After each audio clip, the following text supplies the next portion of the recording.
Yo, what is going on, guys? SMH Super Mario Hoops back with some more hoops, and today we are hopping into another video as a part of my top 50 list. Now today we got Kareem Abdul-Jabbar, also known as Lew Alcindor back in the day. Now where do I have him ranked on my all-time list? I got him ranked at number 3. Now before we hop into Kareem, gonna need you guys to hit the like button, comment, subscribe, hit that notification bell so that you'll get to see, the last few videos of this list, as well as all my videos that follow this top 50 list. But without further ado, let's hop into Kareem Abdul-Jabbar. Now, he was a 19-time NBA All-Star, and he really made it every year in the 1970s and 1980s decade, with the exception of 1978. He was a 10-time All-NBA first-team member in 1971 until 1974, also 1976 and 1977, 1980, 1981, 1984, and 1986. He was a 5-time All-NBA second-team member in 1970, 1978, 1979,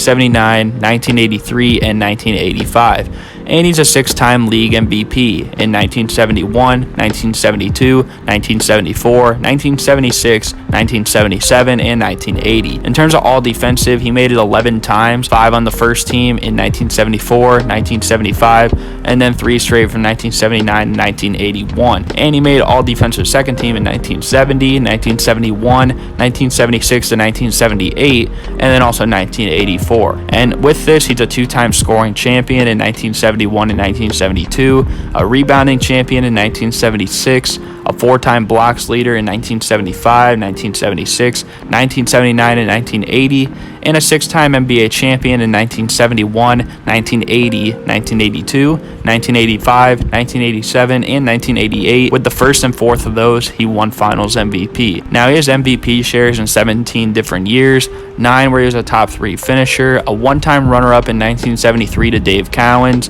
and a 6-time winner, which is the most of all time. Now, in 1973 for MVP, yeah, I do believe Kareem was more deserving of winning the award than Dave Cowens. However, I actually think the guy that deserved it most of all was Cowens' teammate, and that was John Havlicek, who had a great year himself. On some all-time stats, 38,387 points puts him first all-time, 24.6 points per game is 16th all-time, 17,440 rebounds, along with 3,189 blocks, is 3rd all-time, 2.6 blocks per game is 8th in NBA history, 56% from the field is top 20 all-time, 59.2 true shooting percentage is 35th all-time, 24.6 PER is 13th in NBA history, 273.4 win shares all-time, along with 178.9 offensive win shares all-time, puts him first in both categories. 94.5 defensive win shares puts him 3rd in NBA history. A .228 win share per 48 rating is 7th best of all time. A 5.7 BPM and 14th in NBA history. And he sits 8th all time with an 85.7 VORP.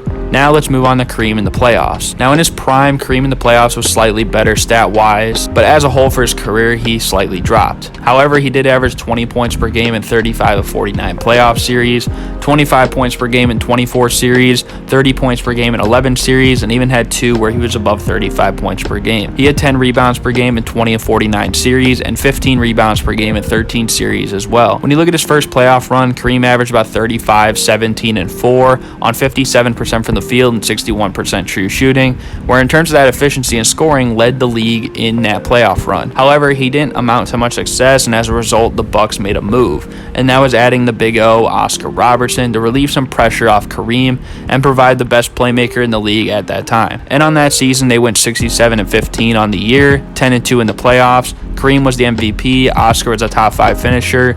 In the finals, they were both unstoppable together. Kareem was finals MVP, averaging 27 points, 18.5 rebounds, 60.5% from the field. In 1972, Kareem averaged nearly 34 and 17 against the Lakers, but what hurt the Bucks this year was that Oscar Robertson injured a stomach muscle and was limited in playing time and therefore productivity this series, as the Lakers beat the Bucks in 6 and eventually won the title. However, when the Big O returned by Kareem's side in 1973, he was great in those playoffs, but believe it or not, the problem on this series was Kareem. Now you might not think that because Kareem still put up about 22.5 points per game, 16 rebounds, but he did shoot 42% from the field and 44% true shooting, and he was wildly dominated by two big men on the Warriors. Clyde Lee owned him on the glass, and Nate Thurmond had him in jail on defense. This was especially disappointing since the Bucks are the 1 seed this year and the second best record in the NBA, behind only the Boston Celtics, who got upset by the Knicks before the finals. So they would have been the favorites all the way through. Now this isn't to say Kareem was the only guy who underperformed. I mean, we said Oscar played great, but both Dandridge and Lucius Allen shot below their norm too. I think Kareem's, though, is the biggest drop-off to normality for him, and he's supposed to be the best player on the team, so he can't be getting showed up by a dude in his 30s and a career role player while he himself is in his statistical prime. In 1974, the Bucks went back to the finals, but they lost in 7 to Boston. However, this was most likely be a win for the Bucks if Lucius Allen didn't slip and hurt himself on a warm-up towel right before the playoffs, as he was averaging 18, 5, and 4 on the season. Now, in the 1974 offseason, the Bucks didn't change much, but they did lose one key piece, and that was Oscar Robertson. Sure, he wasn't exactly the same player by the last year following his injuries, but his playmaking and leadership was essential for their success. And as a result, when he left, the Bucks fell off. They went from a 59-23 record to a 38-44 record the next year, and they still had their key pieces in John McLaughlin, Bob Dandridge, Lucius Allen, and of course, Lew Alcindor, also known as Kareem. Now you might look back and think of this year, well, Kareem did miss 17 games this year, and that's true, but if you'd like to know why, it's kind of funny. He was so frustrated in preseason that he took out his anger with his fists onto a basketball stanchion and therefore broke his hand and missed the first month of the season. They went 3-13 without him, which still, even their record with him wasn't going to be in contention status anyways, but it just shows that Kareem could not be that leader that Oscar was for this team. As a result, he kind of quit on the Bucks and forced his way to LA, hoping when he got there that he could, and again, he didn't.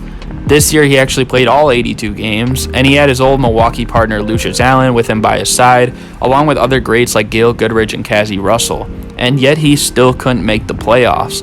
Now, Kareem this year did still manage to win MVP, which in hindsight today seems like a poor decision. Even with how much the media loves Steph Curry and campaigned him as the best player this year, the league was still reasonable enough to give Nikola Jokic the MVP. But I'm not questioning his talent, I'm just questioning his leadership.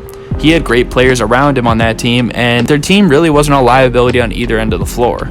But to miss the playoffs as a whole is bad. In 1977, he won MVP, although this time it was much more deserved. It wasn't a bizarre team improvement, however, though they did get the 1 seed in the West. And in the conference finals, they played the Portland Trailblazers, who were a lower seed.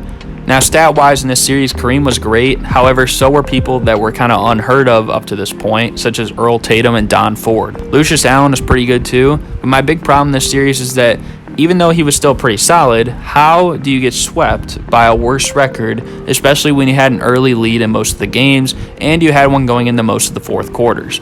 Kareem was not good in Game 3, and in Games 2 and 4, all 3 of those games could have had a different outcome with 1 or 2 more things in the right direction. The next 2 years, the Sonics owned them. You can't say Kareem didn't have a good enough team. He had Adrian Dantley, Norm Nixon, Jamal Wilkes, Lou Hudson, Jim Price, who was great with him in Milwaukee the year he got traded there especially, Don Ford, who we literally just mentioned in the last series, and Ron Boone, who's one of the greatest ABA players of all time. But he couldn't get the job done. And in the 5 years since Oscar Robertson retired, Kareem had only been a part of one 50-win team and had no finals appearances, and the only conference finals appearance he did get, he got swept by a worse team. But in 1980, they had a new acquisition in the draft, and that was Magic Johnson. And in the first year there, Kareem made the finals once again for the first time since he had Oscar Robertson. And some would say Kareem deserved the finals MVP more than Magic. He did average 33, 14, 5 blocks, 3 assists on 55% from the field. I think his biggest blemish is he didn't play in Game 6 because he was hurt, but I can understand someone saying Kareem deserved this finals MVP. But after this finals, the team was simply Magic's. Kareem was an all-star until 1989, but probably didn't deserve it past 1986. After 1980, he was done leading the league in blocks and rebounds, only made 2 all-defensive teams in his last 9 years, with only one of them being first-team all-defensive. He was a finals MVP in 1985, but didn't play great in 1982, was inefficient in the 1984 finals, and in 1988 and 1989, he was seemingly a role player. And following his retirement, Magic would still lead a decimated Lakers team back to the finals. When it comes to Kareem Abdul-Jabbar, sadly, I'm going to say that he is overrated. And it's not about placement. I think think he deserves to be 3. Quite frankly, I said everyone 2 to 5 on my list can be ranked second depending on criteria, and for Kareem, it would be primarily accolades. But what I mean by overrated is that without Oscar Robertson, without Magic Johnson, who are the 2 greatest point guards ever, Kareem was kind of a fraud. And that's even with great teams around him. Adrian Dantley was one of the biggest honorable mentions on my top 50 list, and it hurt me a lot that I couldn't put him on this list. He had Norm Nixon at his best, Gail Goodrich, Lucius Allen, who was even best when he played with Kareem over those years, Lou Hudson, one of the most underrated players ever, Ron Boone, again an ABA legend. But when Oscar retired, the team fell off so bad, and he was the only notable roster change. I mean, Kareem was still there and he still had the same cast. He missed the playoffs multiple years, lost in the playoffs to teams he should have beat, and then as soon as Magic arrives, he made the finals again. He made it in the first and last year as a teammate with both the Big O and Magic, which seems pretty convenient. And Magic even made it there without him, and Oscar, even without Kareem, got further than he ever did without him, and of course Magic by his side.